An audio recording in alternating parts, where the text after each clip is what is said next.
updated. Look, there's a lot of momentum in the space, but the real story is the widening gap between top-performing MSOs like GTI and TrueLeaf versus companies struggling to find stability. Next up, one of the biggest stories of the week comes out of Germany, where medical cannabis is absolutely exploding. Over the last 11 months, Germany's medical cannabis market has tripled in size, from 250,000 to nearly 800,000 registered patients, putting it on par with Florida's $2 billion medical market. But here's the kicker. Germany has 84 million people, while Florida only has 21 million. That means massive untapped potential as more doctors start prescribing cannabis. The growth is driven by the country's decision to remove cannabis from the narcotics list, making it easier to prescribe for doctors and access for consumers and patients. With an estimated 9 million Germans already consuming cannabis, the shift to the regulated market could be a massive opportunity for global operators. Plus, pricing-wise, the regulated market is cheaper than the illicit market, so keep your eye on players operating in the German market.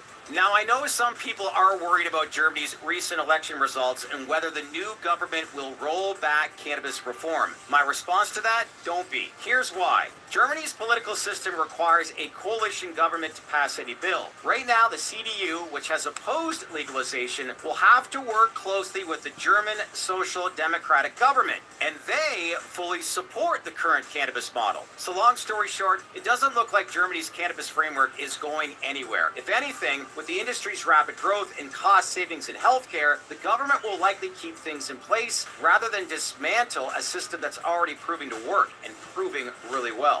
Now let's move to business in individual states where Ohio's new adult use market is already seeing major price drops just 5 months after launching. The average price per gram has dropped 27.6% from $9.40 at launch to $6.80 in January. Edible prices fell by 17% and vape oil prices declined 11%. So why does this matter? Lower prices are great for consumers but squeeze MSO's profit margins, especially companies with large footprints in the state like GTI, TrueLeaf, and Curaleaf. Also in news, the cannabis company, which many of you have reached out and asked an update on the company, well, they made headlines this week by extending its senior secured notes to 2028. This now buys them time to stabilize operations, but the restructuring means issuing new equity to bondholders, diluting existing shareholders. Now look, I know some of you are probably disappointed that there is dilution involved in this, but what's the alternative? Now, with time being bought, the most important thing to watch for when it comes to the cannabis is how they manage their time and how they plan to execute between now and 2028. Early consensus on the street is it's a positive one. So, hope to have more updates regarding this company and get the management team back on here, the Trade of Black podcast here in the new future, to find out more on what's next for this company. Good job by the cannabis this week.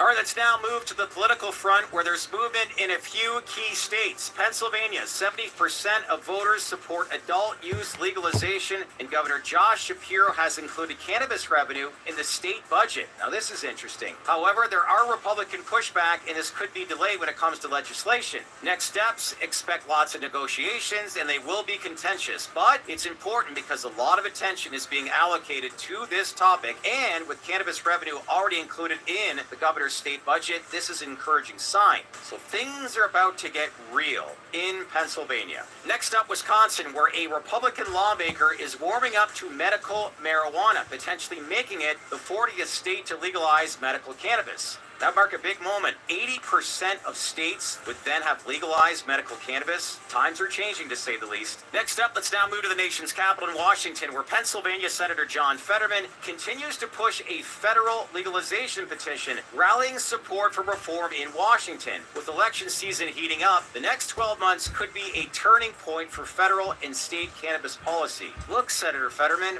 why not just sponsor the safe banking bill? That would be a nice incremental step, and really what we really need right now. So that's it for this week. To sum it up, earnings season is showing us who's thriving and who's struggling, while Germany's market continues to grow at a rapid pace. Well done.